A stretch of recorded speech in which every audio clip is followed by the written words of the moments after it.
Hello बच्चों, कैसे हैं आप? उम्मीद करती हूँ आप बढ़िया और एकदम मज़े में होंगे, खुश होंगे, इंजॉय कर रहे होंगे लाइफ को। बिल्कुल बच्चों, स्वस्थ रहिए, मस्त रहिए और खुश रहिए। यही जीवन जीने का आधार है। जब तक हम खुश नहीं रहेंगे, हम किसी भी काम को बड़े अच्छे से नहीं कर पाएंगे। इसलिए प्रथम कार्य खुश रहना है। तो आइए रहते हैं खुश और पढ़ते हैं अपना अध्याय बहुत अच्छे से। तो हमारे अध्याय का नाम ही है अध्ययन, यानी कि पढ़ना। तो बच्चों, अध्ययन ज्ञान की वृद्धि और आनंद की प्राप्ति का एक प्रधान साधक है। प्रधान यानी कि बहुत ही महत्वपूर्ण साधन है। अर्थात अगर आप अपने ज्ञान में वृद्धि चाहते हैं और ज्ञान आनंद की प्राप्ति भी करना चाहते हैं तो आप अध्ययन कीजिए। वह आत्म संस्कार के विधान का एक अंग भी है। किसी जाति के साहित्य में गति प्राप्त करने का कोई और द्वार नहीं है। किसी जाति के भाव और विचार साहित्य में ही व्यक्त होते हैं। अर्थात अगर आप किसी जाति के भाव और विचार जानना चाहते हैं तो साहित्य पढ़िए, उसमें आपको सब कुछ मिल जाएगा तथा उसी में उसकी उन्नति के क्रम का लेखा रहता है। अर्थात उस जाति ने किस प्रकार उन्नति की, इसके बारे में जानकारी साहित्य के जरिए मिल जाएगी और वो अध्ययन के माध्यम से पूर्ण होगा। तो बच्चों, मनुष्य जाति के सुख और कल्याण के विषय में संसार के प्रतिभा संपन्न लोगों ने जो सिद्धांत स्थिर किए हैं, उन्हें जानने का साधन स्वाध्याय ही है। स्वाध्याय यानी कि स्वयं अध्ययन करना। अगर आप संसार के विषय में बहुत अधिक जानकारी चाहते हैं तो स्वाध्याय कीजिए। जो पढ़ता नहीं उसे उसकी खबर ही नहीं रहती, अर्थात वो संसार के विषय में कुछ नहीं जान पाता कि मनुष्य की ज्ञान परंपरा किस सीमा तक पहुंच चुकी है। अर्थात संसार में नए नए क्या आविष्कार, क्या खोजें, क्या नई बातें हो रही हैं, ये जानकारी हमें तभी मिल पाएगी जब हम लगातार पढ़ते रहेंगे। वह अंधकार में गिरता पड़ता है, अर्थात जो पढ़ता नहीं है वह अंधकार में गिरता पड़ता है, टेढ़ी मेढ़ी पगडंडियों में भटकता फिरता और यह जानता ही नहीं कि मनुष्यों के श्रम से एक प्रशस्त मार्ग तैयार हो चुका है। एक प्रशस्त यानी कि बहुत ही अच्छा मार्ग एक तैयार हो गया है। और इस मार्ग की जानकारी कैसे मिलेगी? अगर इंसान अध्ययन करता रहेगा, पढ़ता रहेगा। देखिए, अध्ययन से हम अपने दैनिक जीवन में शिक्षा और प्रेरणा ग्रहण करते हैं। अध्ययन से ही भूतकाल की घटनाएं हमारे अंतःकरण में प्रत्यक्ष होती हैं और उसमें बड़े बड़े राज्यों की उत्पत्ति एवं उनके उत्थान और पतन का पता चलता है। अर्थात बड़े बड़े राज्यों की उत्पत्ति कैसे हुई, उनका पतन, उनमें गिरावट कैसे आई, ये सब हमें कैसे पता लगता है? भूतकाल का अध्ययन करने के बाद ही। देखिए, अध्ययन से ही हमें यह भी विदित होता है, विदित यानी कि यह भी ज्ञात होता है कि किस प्रकार मनुष्य की सभ्यता का प्रभाव कभी रुकता, कभी पीछे हटता, किंतु अनिवार्य वेग से साथ बहता हुआ आगे भी बढ़ता आया है और अनेक विघ्न बाधाओं यानी कि अनेकों समस्याओं को पार कर कर तथा भयानक कष्टों और आपत्तियों को झेलकर मनुष्य क्रमशः उन्नति करता रहा है। ये सारी की सारी जानकारियां अध्ययन के माध्यम से पता होंगी। अर्थात अगर इतिहास के बारे में जानना है तो इतिहास का अध्ययन करना है, विज्ञान के विषय में जानना है तो विज्ञान के बारे में अध्ययन कीजिए। तो बच्चों, अध्ययन के द्वारा हम घर बैठे बड़े बड़े विद्वानों के गंभीर विचारों को जान सकते हैं और संसार भर के प्राचीन महापुरुषों के सत्संग का लाभ भी उठा सकते हैं। अर्थात महापुरुषों के द्वारा बोली गई मधुर वाणी जो सत्संग के द्वारा हमारे सामने आती है, उसका लाभ अध्ययन के द्वारा उठाया जा सकता है। देखिए, अध्ययन हमें अतुल ज्ञान भंडार से परिचित कराता है। अर्थात ज्ञान भंडार विस्तृत है और ये विस्तृत ज्ञान भंडार हम कैसे प्राप्त कर सकते हैं? अध्ययन के माध्यम से। भवभूति और कालिदास अपने काव्य द्वारा हमारे सामने उपस्थित रहते हैं। अर्थात ये मनुष्य, ये महान विभूतियां आज हमारे सामने नहीं है, लेकिन इनके द्वारा लिखे गए काव्य हमारे सामने उपस्थित हैं, जिन्हें पढ़कर हम आनंद का अनुभव करते हैं। जब हमारा जी चाहे तब जायसी की कहानी सुने और जब मन करे आए अंधे सूर के प्रेम और चतुराई से भरे पद पढ़कर रस मग्न हो और जब चाहें गोस्वामी तुलसीदास जी की गंभीर गिरा से अपने उद्विग्न मन को शांत करने के लिए रामचरितमानस पढ़कर पुलकित हों। पुलकित यानी कि खुश हो जाएं। ये इतिहास के जरिए हमारे सामने है। अगर इन लोगों ने ये सब लेख लिख कर नहीं रखे होते तो आज अध्ययन के माध्यम से हम इनके बारे में नहीं जान सकते थे। देखिए, पुस्तकों के द्वारा हम किसी महापुरुष को जितना अधिक जान सकते हैं उतना उसके मित्र, पुत्र और कलत्र भी नहीं जान पाते। जो ग्रंथाकार किसे कहते हैं? ग्रंथ लिखने वालों को ग्रंथाकार कहा जाता है। जो ग्रंथाकार अपने समय में आसपास के लोगों से बोलने चालने में संकोच करते थे, अर्थात उनको हिचक होती थी, वे अध्ययनशील पुरुष के निकट एकांत में अपनी पुस्तकों द्वारा हृदय को बेधड़क खोलकर रख देते हैं। उनकी सारी प्रकृति हमारे सामने आ जाती है। अर्थात कई इंसान ऐसे होते हैं जो सामने लोगों की बातें नहीं बोल पाते, लेकिन वो अपने मन की बात को पुस्तकों के द्वारा हमारे सामने रख सकते हैं। विद्याभ्यासी यानी कि विद्या का अभ्यास करने वाले, विद्याभ्यासी पुरुष को साथियों का अभाव कहीं भी नहीं रहता। उसकी कोठरी में सदा ऐसे लोगों का वास रहता है जो अमर हैं। वह उसके प्रति सहानुभूति प्रकट करने और उसे समझाने के लिए सदा प्रस्तुत रहते हैं।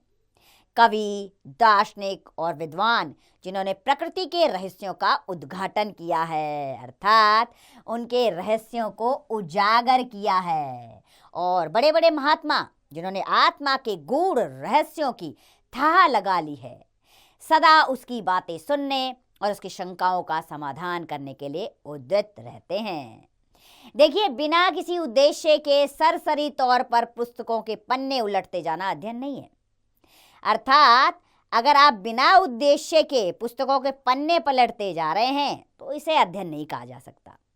लिखी हुई बातों को विचार पूर्वक पूर्ण रूप से हृदय से ग्रहण करने का नाम ही अध्ययन है। प्रत्येक स्त्री पुरुष को अपने पढ़ने का उद्देश्य स्थिर कर लेना चाहिए। अर्थात हर पुरुष और स्त्री को यह समझना चाहिए कि आखिर उसके पढ़ने का उद्देश्य क्या है। वो इतिहास की जानकारी चाहता है तो इतिहास की पुस्तकें पढ़े, विज्ञान की जानकारी चाहता है तो विज्ञान की, और गणित के सवाल हल करना चाहता है तो गणित की पुस्तकें पढ़े। तो इस प्रकार उसे उद्देश्य अपना पता होना जरूरी है। देखिए, इसके लिए सबसे मुख्य बात क्या है? सबसे मुख्य बात यह है कि पढ़ना नियम पूर्वक हो। पढ़ना नियम पूर्वक हो, अर्थात इसके लिए नित्य का समय निश्चित होना आवश्यक है। अर्थात नियत समय तय कर लेना चाहिए कि रोज पढ़ाई का समय इतने से इतने समय तक होगा। एकाग्रचित यानी कि ध्यान लगाना। एकाग्रचित अध्ययन के लिए प्रातःकाल का समय उपयुक्त होता है, यानी कि अच्छा पढ़ने के लिए सबसे उपयुक्त समय है प्रातःकाल। उस समय शोर शराबा नहीं होता है ना। और सूरदास के विषय में प्रसिद्ध है कि वह नित्य सवेरे स्नानादि यानी कि स्नान करने के उपरांत कुछ पद बनाकर ही जलपान करते थे। प्रातःकाल का समय ना मिलने पर सुबहते के लिए कोई भी समय रखा जा सकता है, चाहे सवेरे का समय हो, चाहे रात का, चाहे 1 घंटे का समय हो, चाहे 2-3 घंटे का। नियम का दृढ़ता से पालन होना चाहिए। अर्थात जो आप अपने लिए टाइम टेबल सेट कर लें उस पर पूर्ण रूप से चलें। देखिए, अध्ययन में बार बार दोहराने की क्रिया भी करनी पड़ती है, वो तो होता ही है। जब आप अध्ययन कर रहे हैं तो कई बातों को बार बार दोहराना भी पड़ता है, जिससे क्या होता है, पढ़ी हुई बात मन में बैठ जाए। और क्या होता है, जब मैं किसी पुस्तक का एक प्रकरण पढूं तो वो मुझे याद हो जाए, है ना। तो चलिए, अध्याय में वापस आने से पहले कुछ मौखिक प्रश्न ले लेते हैं। तो पहला प्रश्न है बच्चों, प्रकृति के रहस्यों का उद्घाटन किसने किया है? तो प्रकृति के रहस्यों का उद्घाटन अध्ययन ने किया है। दूसरा प्रश्न, अध्ययन के लिए सबसे मुख्य बात क्या है?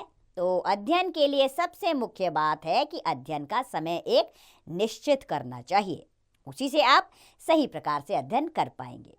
आइए वापस से आते हैं अपने अध्याय पर।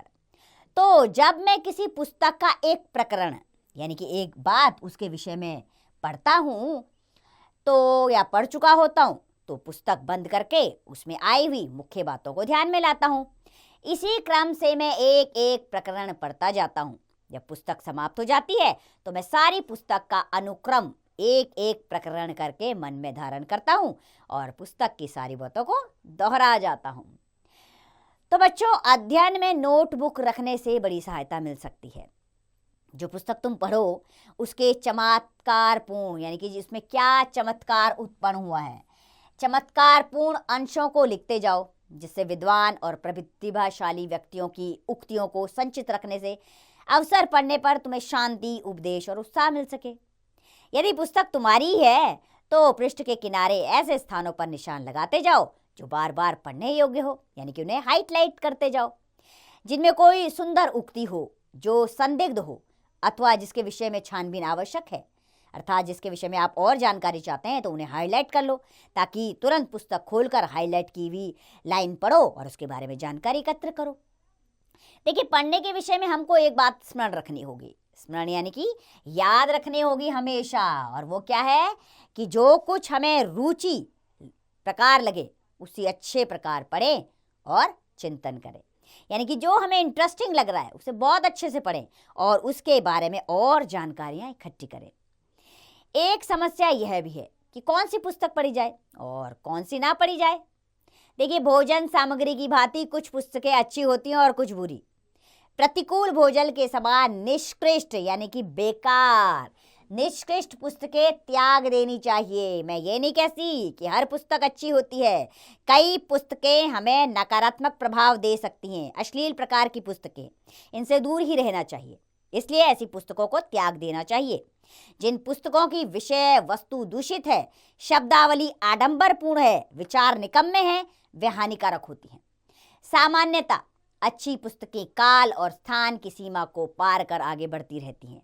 अध्ययनशील व्यक्ति का कर्तव्य जो कुछ पुस्तकों से हाथ लगे उसका पढ़ना मात्र नहीं है, बल्कि अच्छी, उपयोगी और सुरुचिपूर्ण पुस्तकें चयन करना भी है। अर्थात एक अच्छा इंसान केवल पुस्तकें पढ़ने में अपना जीवन नहीं बिताता, बल्कि उसे चयन करना चाहिए अच्छी पुस्तकों का, उसे पुस्तकें पढ़नी चाहिए अच्छी। तभी अध्ययन आत्म संसार और चरित्र गठन में सहायक हो सकता है। तभी आपका अध्ययन सफल होगा और उससे आपका चरित्र निर्माण होगा। तो बच्चों, आचार्य रामचंद्र शुक्ल द्वारा लिखा गया पाठ, इसमें साफ तौर पे उन्होंने बताया है कि अध्ययन हमारे लक्ष्य की ओर हमें प्रेरित करता है, लेकिन आप क्या पढ़ रहे हैं इस पर भी गौर करना होगा। आप किस प्रकार की पुस्तकों को पढ़ रहे हैं, ये विचार का विषय है। बेकार, तुच्छ, अर्थहीन पुस्तकों को त्याग देने में ही भलाई है और सर्वोच्च मार्ग पर ले जाने वाली पुस्तकों का चयन करके उन्हें पढ़ें और अपने चरित्र निर्माण में स्वयं भागीदार बने। ये इस पाठ का ध्येय है, लक्ष्य है आप तक पहुंचाने का। आइए एक बार आचार्य रामचंद्र शुक्ल जो इस पाठ के लेखक हैं उनके बारे में जान लेते हैं। तो लेखक परिचय ले लेते हैं हम। आचार्य रामचंद्र शुक्ल का जन्म बस्ती जिले के अगोना गांव में 4 अक्टूबर 1884 में हुआ था। स्वाध्याय द्वारा इन्होंने संस्कृत, अंग्रेजी, हिंदी और बांग्ला के प्राचीन साहित्यों का गंभीर अध्ययन किया। हिंदी साहित्य में इनका प्रवेश कवि और निबंधकार के रूप में हुआ। चिंतामणि, हिंदी साहित्य का इतिहास, नागरी, प्रचारणी पत्रिका आदि इनकी प्रमुख रचनाएं हैं। इनका निधन 2 फरवरी 1941 में हुआ। तो ये थे आचार्य रामचंद्र शुक्ल, जिनके द्वारा लिखा पाठ आपने पढ़ा, जिसमें स्वाध्याय पर जोर दिया गया है, अर्थात स्वयं अध्ययन पर जोर दिया गया है। आप जितना अध्ययन करेंगे उतना आपकी शिक्षा का भाग पूर्ण होता जाएगा, आपके ज्ञान का विस्तार होगा और आपको अपने लक्ष्य प्राप्ति में सहायता मिलेगी। तो उम्मीद करती हूँ बच्चों आप भी स्वाध्ययन की तरफ बढ़ेंगे, अच्छा अध्ययन करेंगे, अच्छी पुस्तकें पढ़ेंगे और रोचक पुस्तकें पढ़ के अपने जीवन में आनंद लाएंगे। इसी के साथ खुश रहिए, स्वस्थ रहिए और मस्त रहिए और इस अध्याय का अभ्यास कार्य स्वयं कीजिए।